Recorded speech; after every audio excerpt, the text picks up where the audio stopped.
Ashamaa harka fuunee kabajamtootaa fi daawwattoota maatii dandeessuu akkam jirtu nagaa keessanii an nagaa kooti.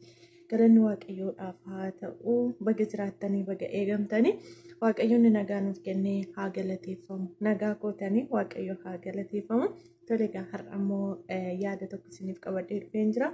Hanga jalqabaa hanga xumura qophii keenyaatti nu waliin ta'anii affeerraa keenyadha. Tole yaada kana karaa toora feesbuukiidhaanidha yookaan immoo miseenjeraan kan qaqqabsiifame jechuudha.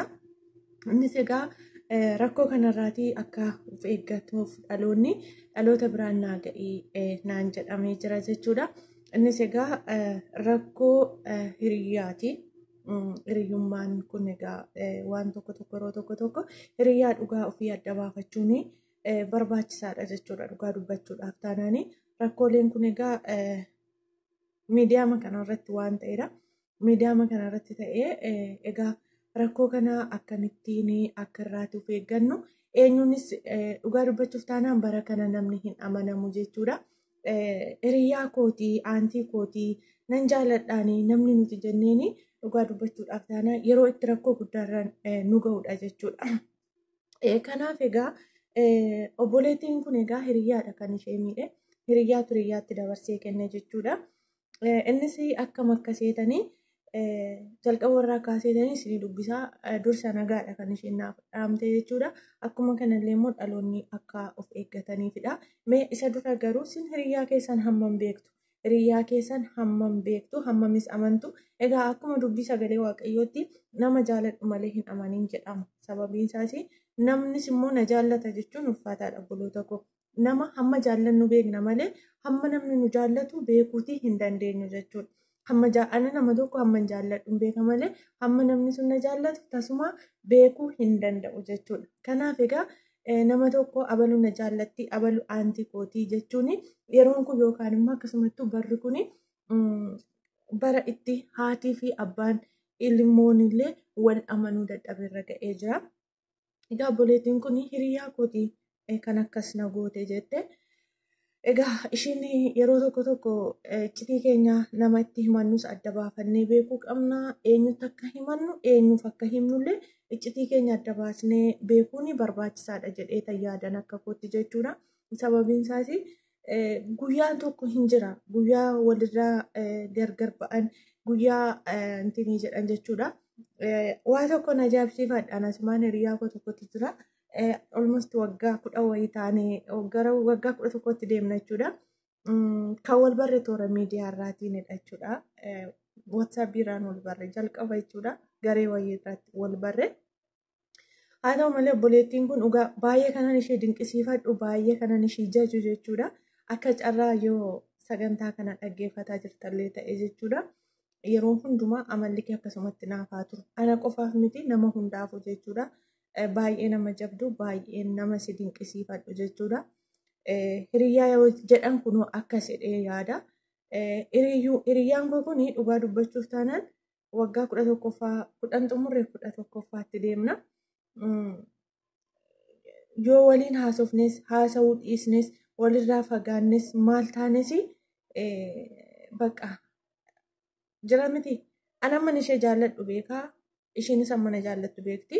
Afaan guutee garuu namni na jaallata jechuurra garuu jira mitiiree dhugaa dubbachuuf taanaan hiriyoota baay'ee argeera. Hiriyoota baay'ee miidhameera. Hiriyoota baay'ee na cabsaniiru.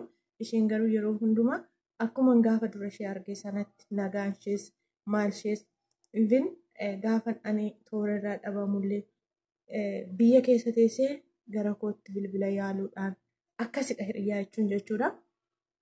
Asumaan egaa waaqayyo hiriyyaa akkasii isiniif haa kennu. Dhaamsa kooti. Egaa gara isa kanatti immoo yeroo darbu akkanadha jedhama. Hiriyyaa kooti naannoo waggaa 4 waliin taanee jirra.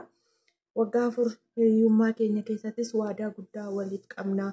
Hiriyyaa qofa otoo hin taane akka obboleettiitti haadhoo waliin dhalanneetti yeroo rakkina keenyaa, yeroo gammachuu keenyaa, yeroo gadda keenyaa kallattiin hundumaan akka waliin jiraannuuf yookaan immoo waliin deemnu maatii keenya fuulduratti illee haalli kamiyyuu dubbiin kamiyyuu hiriyyummaa keenya akka gargar hin baasnee fi fuula waaqayyootti waadaa guddaa qabna ture jette.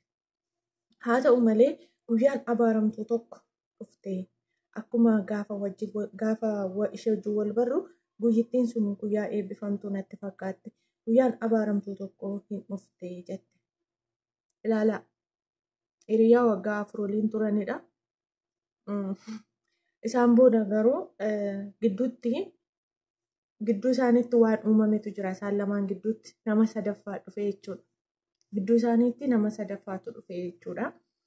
Namni sadaffaa dhufe kun immoo obboleessa dhiiraati. Sirriitti dhaggeeffadhaa. Obboleessa kana kan barani miidiyaa TikTok irraanidha. Booda waliin haasa'uu garee hidhatanii yookaan immoo viidiyoo koolii waan garaagaraa waliin haasa'uu akka eegalanidha. Akka isheen barreessite jechuudha. Iddoo inni hin jirretti immoo isaan kun lamaan I think akka isheen jettetti egaa gurbaa fi ishii wal beeku firassaa ta'anii yookaan immoo namiidhuudhaaf nama walitti dhufan ta'uu isaanii hin beeku. Garuu shakkiin qabaa jette. Garuu shakkii qabdi. Firahaa ta'anii ishee miidhuudhaaf walitti dhufanii shakkiidha malee ammas afaan guuttee wanta isheen adda baaste tokko hin jiru. Guyyaa inni jiru sadan keenyayyuu waliin haasofna viidiyoo koolii. Guyyaa inni jirru immoo akka dhuunfaatti kallattiidhumaan karaa duranaaf isheen haasofnu waliin haasofna ture. Haa ta'u malee yeroo tokko jedhan iddoo kanatti sirriitti qabadhaa. Guyyaa tokko yeroo tokko haalaan biizii gaafa taanu kallattiitti amma fakkeenyaaf yeroo tokko ani miiseejiin iddoo nan itti ergu dhiise iddoo nan ergine fa'aa yeroo itti na jalaa deemu jira namti mataa koo jechuudha. Yeroo haalaan biizii taanu jechuudha. I think guyyaa sana yookaan irratti mari'atanii dhufan ta'uu danda'a. Isheenis akkasuma jette guyyaa sana irratti mari'atanii dhufan ta'uu danda'a kan jedhu barreeffama ishee keessa jira. Amma isheen bilbila kaasuu malee hiriyoonni ishii sun lama waliin akka guruupii akka ta'e wanti ishiin beekte tokko hin jiru jechuudha. Sagalee saatii dheeraa kan ishiin dhaggeeffataa turte yookaan immoo waliin dubbii keessatti isaanuma lamaanidha. Booda wanti kun ituma haasa'aniiti waa biraa haasofti jechuun jiramtii gaarii yaakoodha jedhanii waan meeqa haasa'uun jira. Asumaan illee of eeggannoo godhadhaa yeroo bilbila haasoftan eenyuma wajjiniin jechuudha. Dhugaa barri kun bara hamaadha. Riikardii gochuun jira, viidiyoo waraabuun jira. Of eeggannoodhaan haasa'utu isinirraa eegama jechuudha. Akka akkas ta'e hin beeku ture waan badaa wayii yookaan immoo waan akka safuu jiramtii egaa qoosaadhaan famoo waan baay'eetu taphatama waan ta'edha. Akka qoosaatti garuu wanti suni gaafa immoo gara dubbiitti jijjiirame safuu wantoota baay'eetu jira. Isheenis kanaaf guyyaa sana riikardiin ishee yookaan immoo akka sagaleen ishee waraabamee jiruttidha. Guyyaa birootii jette gaalaala. Guyyaa biroo immoo gurbaatu bilbilaafi. Guyyaa biroo gurbaatu bilbilaaf. Guyyaa biroo gurbaan naaf bilbilee jette. Halkan ture yerichis yeroo hundumaa galgala akka Itoophiyaatti sa'aatii 4 booda haasofna ture. Akka carraa ta'ee ishiin onlaayinii irra hin jirtu naaf bilbile. Achumaan otoo haasofnu anis shaaworiidhaa ba'eetaniin uffata jijjiirrachaa ture. Salphinni inni guddaa iddoo kanatti jira jechuudha. Salphinni inni guddaa iddoo kana jira jechuudha. Inni na arga hin seene ani jette. Almost amma bilbilli akkaataatti isheen keessee hamma ta'e hin waraaba. Mitiiree bilbilli hamma ta'e hin waraaba. Lakkaa inni viidiyoo ishii farkaatii qaba jechuudha. Kanaan dura lama ta'anii isheen dagatteettis guruupii ta'uu isaa seef hin godhanne intaluma qofa sagalee dhagaa waan turteef hiriyyaa ishii sana sagaleen jiramtii egaa wantoota tokko taphachuu kana asirratti naaf keesse sagalee illee naaf keesseetti isa kana asirratti baasuu hin barbaanneen otoo haasa'anii sagaleen kun waraabbameera. Ammas immoo shaaworii baatee otoo uffata jijjiirrataa jirtuuti viidiyoon ishii hamma ta'e xiqqoo wayii galee jira jechuudha. Isaan booda hiriyyaan koo kun natti jijjiiramte. Hiriyyaan koo kun natti jijjiiramte. Akka duriichis natti ta'uu didde. Waan isaan wallaale, waan hin dubbadhes wallaale, baay'een of gaafadhe.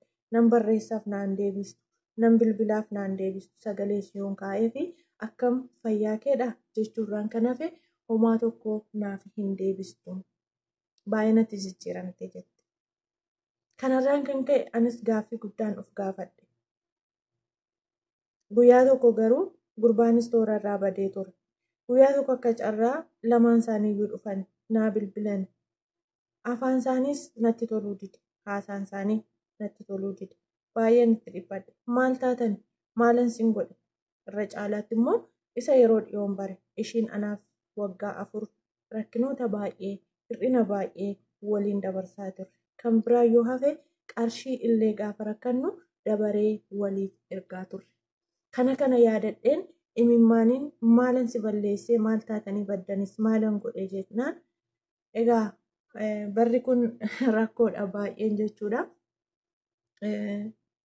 Birrii gaafatanii of eeggannoo guddaa godhaa jechuudha. Birrii gaafatan jechuudha. Ayitiin gammas anis shakkii kanan qabu intalli sunii fi gurbaan sun wal beeku natti fakkaata.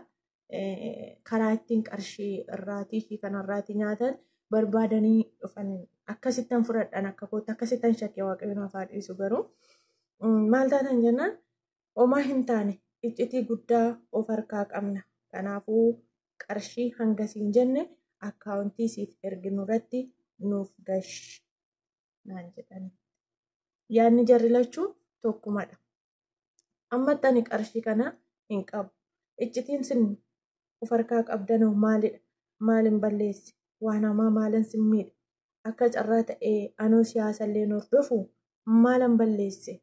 Isa caalaayyuu ishiidhaan akka jettettidha jechuudha. Isa caalaa ishiidhaan haadhoo koo maalan si godhe jennaan haadhadhu boolla lixi haadhoo kee maaltu na godhe. Kanaafuu atattamaan birrii hangasiin jennu akkaawuntii sitti erginuu irratti hin gashitu taanaan qullaan kee kan waraabamee jira. Akkuma kanallee guyyaa akkasii ana wajjiniin waan ati haasofte sana an sagalee kee waraabeetuun jira. Miidiyaa irrattis nan si gadhiisa. Kanaafiyyuu qarshii kana atattamaan erginaan jette. Kanaaf isanis baay'een dhiphadhe. Waanan jedhus nan wallaale. Viidiyoo yoom immoo kanani qullaa koo isin wajjiniin haasa'e jennaan guyyaa akkasii shaaworiidhaa baatee naan jedhe innis baay'ee rifadhe. Isaan booda viidiyoon sun xiqqoodha jechuudha. Hanga viidiyoo sana xiqquma argisiisa. Viidiyoo kun egaa tarii ittiin doorsisuuf ta'uu danda'a. Viidiyoon kun caafiisaa siif ergame. Kanachi miidiyaa irratti si gadhiisna naan jedhanii na doorsisan jette. Ilaalaa. Na doorsisanii jette. Qarshii sana erguudhaafis fedhii hin qabu. Waan barbaaddan na godhaa hin jedheeni. Viidiyoo sana irratti eenyummaan ishiin beekamu qullaa ta'uu ishii malee sagaleen ishiis eenyumtu kanaas ta'uu danda'u akka ta'edha kan isheen dubbatte jechuudha. Kanaaf akkaataa kanatti qormaanni guddaan irra ga'ee birrii sana siin erguun jedhee booda ishii kadhadheetaniin waadaa waliif galle sana fuula waaqayyootti yaadachiiseetaniin namoota sitti ergee sossobadheetaniin akkaataa kanatti narraatii dhaabbatee jette obboleettiin kun jechuudha. Gurbaanis viidiyoo sanaa gara biyyaatiin namarraan namatti viidiyoo sanaa akkaataatti harkaatii fuudhamu waan akkasii godhamee isaan booda nagaan deebi'ee garuu hiriyyummaan ishii keessa kootii dilee ta'ee dhiifama godhee fira. Maaliif akkas na gootee qofa gaaffiin koo ture. Gaafan gaafadhu gurbaa wajjiniin walii galaniitu gurbaan akka ishee gafaffa'ee yookaan immoo akka dhiibbaa godhee akka isheen kana gootu akka inni godhedha. Birrii maatii ishii immoo karaa biraa akka inni doorsisaa ture ishii sana immoo jechuudha. Tooftaa kana uummatanii yoo ishiirraa akkas goote yoo ati naa gochuu baatte ishiirraa akkas naa godhiidhaan jechuudha. Gurbaa kan baran TikTok irrattidha. Nama beekan miti. Egaa akka isheen jettutti jalqaba irratti anuu shakkeen ture. Ammas ani shakkiin koo wal beeku waan akkasii kana natti fakkaata. Isheen garuu akka waan gaaddanyaan isheen sun akka waan hin beeknettidha kan dubbatte jechuudha. Kanaafiyyuu dhaamsi isheen ni dhuma. Adaraa keessan obboloota koo biyya ambaa kam keessayyuu jiraattan of eeggannoo godhaa. Tokkoffaa hiriyyaa keessan eenyu akka taate eessa akka ooltu maaliif akkasinitti dhuftee hubadhaa qoradhaa. Akkuma dubbiin sagalee waaqayyoo jedhutti immoo nama jaaladhu malee amani kan jedhu caafamee hin jiru. Anis egaa garaa qulqulluun ishee jaalladhe ture. Ishee amaneeras. Kanaafuu adabbiin kun natti dhufee laata.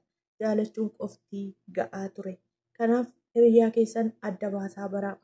Hiriyyaa jechuun waanuma waadaa sii galteef yookaan waadaa sii galeef miti. Hiriyaa jechuun waan baay'ee irratti madaaltu. Waadaan keenya akkaataa kanatti sagalee koo waraabdee ittiin na doorsisuu miti. Rakkoon akkasii karaa nama biraayyuu yoo natti dhufe akka waan narraa qolattuuti ture yookaan immoo narraa dhorkitu dhaabbattee naaf falmituuti ture. Ishiin garuu waadaa sana hundumaa dagattee deebistee anatti as waan meeqaa gochaa turte. Waaqayyoof haa galatu. Anillee jala darbeera. Sodaa tokko hin qabu. Gargaarsa waaqayyoo namoota naa kaaseen kallattii adda addaatiin tattaafadhee sagaleen koo sunis viidiyoon sunis akka badu godhameera. Garuu itti qabamee hin jiru jette egaa hin beeku isa kana ishiif waaqayyotu beeka. Yeroo sanaaf baay'ee gaddeera. Garuu amma itti qabamee hin jiru. Kanaaf waaqayyoon haa galatu. Hiriyaa keessan adda baafadhaa. Ammas irra deebi'ee nan jedha. Hiriyaa keessan adda baafadhaa. Eenyudha? Maaliif kan jedhu adda baafadhaa. Keessattuu miidiyaa kanarratti kan bartan. Hamma isinii danda'ame barreeffamaan qofti haasa'uun gahaadha. Yoo hammam jaallattan immoo haalota tokko tokkoon qortanii erga ilaaltanii booda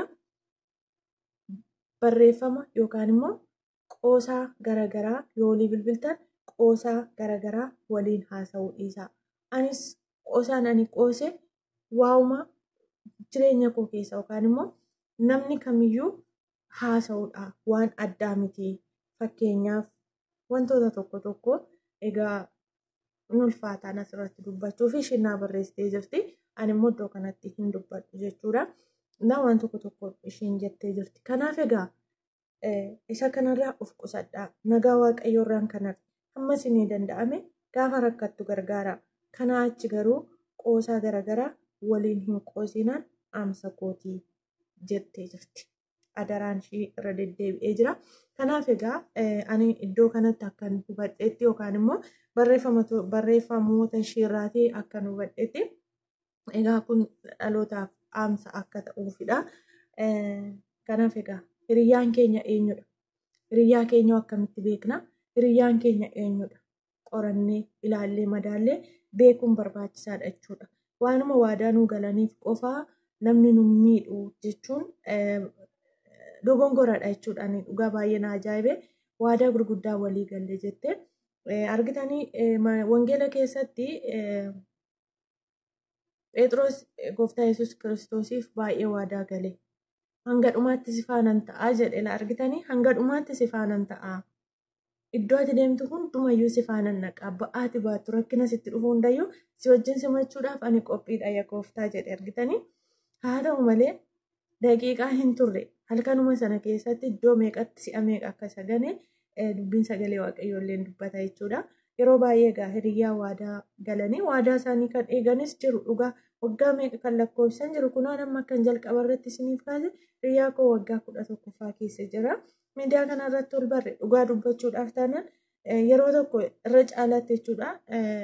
Yeroo sanaan biyyuma kanan jira ishiin immoo biyya jirti.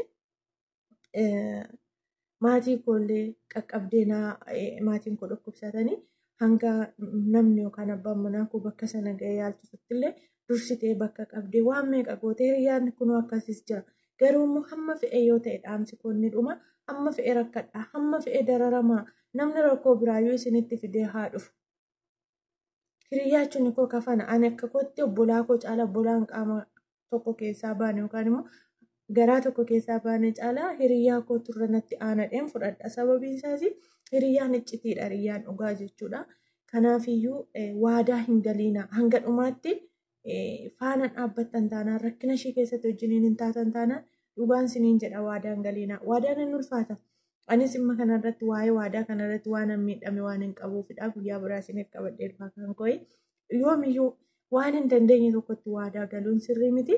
Kanaaf anillee egaa hanganaa danda'ametti barreessee fi jira obboleettii kanaaf araaramii garaan keessatti hin gaddiinii hanga duraa iccitii keetti machuu yoo baatteyyuu nama namummaa isaatiin nagaas gaafadhu waan isheen rakkatte bira dhaabbadhuun jedheen osoo anis otoo ta'e kanuma hin godha waan ta'eef sin immoo yaada keessan waan jettan naaf barreessaa maal akka jettan sinillee yaada keessan kaa'aa fi kana fakkaata yeroo biraa viidiyoo biraan hanga walitti deebina.